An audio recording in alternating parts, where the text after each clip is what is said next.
You know, the end of the world is so old-fashioned these days, which is probably why Obsidian Entertainment are shooting for the stars, putting a fresh spin on the Fallout-style FPS RPG with The Outer Worlds, a Wild West space adventure set in the Outer Rim, where big business has a tight grip on the galaxy, so you'll need to keep an even tighter grip on your sci-fi sidearm.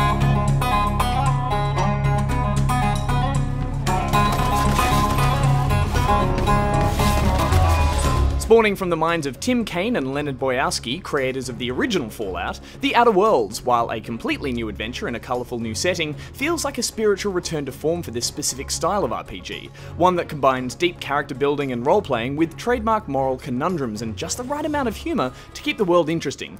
Chester D. Higgins. The D stands for definitely not insane. Drawing heavily from their previous work on the KOTOR sequel and of course the hugely successful Fallout New Vegas, Obsidian have created in The Outer Worlds a unique IP that feels fresh and exciting, while all the while familiar and kinda comforting. Pleased to make your acquaintanceship. I'd shake your hand, but I've been hauling corpses. Plus, it doesn't hurt that the whole thing is bursting with creativity in the world building and art design department. Replacing wandering the barren wastelands for warping through wormholes, The Outer Wilds sees you bouncing around a gritty system of planets and space stations, with the ultimate goal of unfreezing other popsicle passengers who've been floating in hibernation for longer than the pamphlet originally promised. Will feel like mere minutes, thanks to the comfort and safety of your very own hibernation chamber. But like all good sprawling RPGs, it's a goal that ultimately becomes lost in a sea of side quests, distractions, and smaller stories as your journey takes you to each new destination full of chatty locals, always ready to offer up a job or two. If you could bring her home, I'd be obliged. And if you could cross off some marauders on the way, I'd be much obliged. And while it's not open world in the traditional sense, the wide paths and multiple planets keep the scope of the adventure still feeling boundless. If you've played New Vegas, or any of the Bethesda RPGs for that matter, it won't take long until you fall into a familiar groove that involves following markers, meeting new faces, accepting quests, blasting your way to an objective and back, before often having to make a decision that might benefit some, but rarely all. This is all you're doing. Cutting off my power, killing off my garden. These choices are never black and white, and in the case of The Outer Worlds feel particularly well thought out thanks to some sharp writing and cheeky dialogue options. Has something happened to my favorite scruffy freelancer? The team's writing skill shines brightest in the inclusion of companions, of which you can have two accompanying you at any one time. Danger lurking around every corner. Listening to the chatter between your ragtag crew members while out on a planet or in your Serenity-style junker ship, wonderfully named the Unreliable. Is this your ship?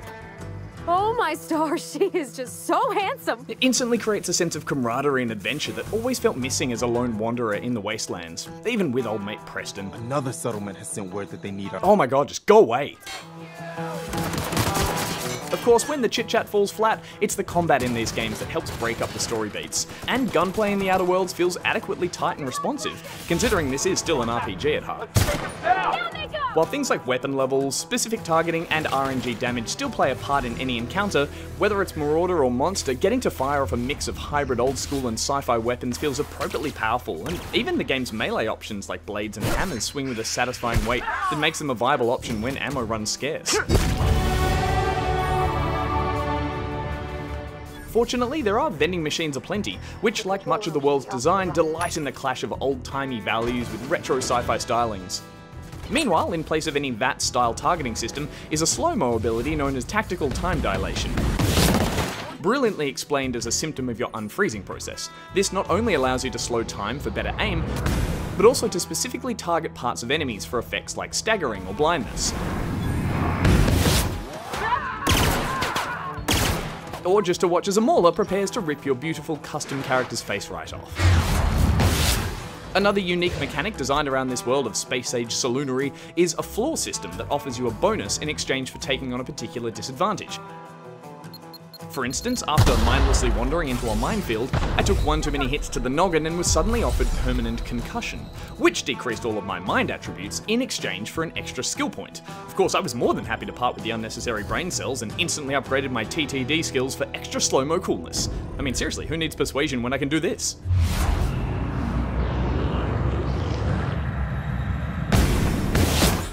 These and other clever character progression ideas show a real love for unique RPG systems, especially when combined with the fleshed out characters that all feel placed with purpose in a world that's built from a wealth of experience and creativity, something that almost feels a bit absent in the industry of late.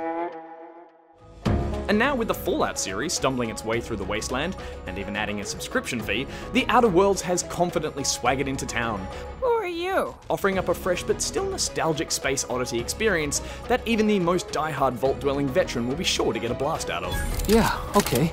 You look like you know your way around a gun.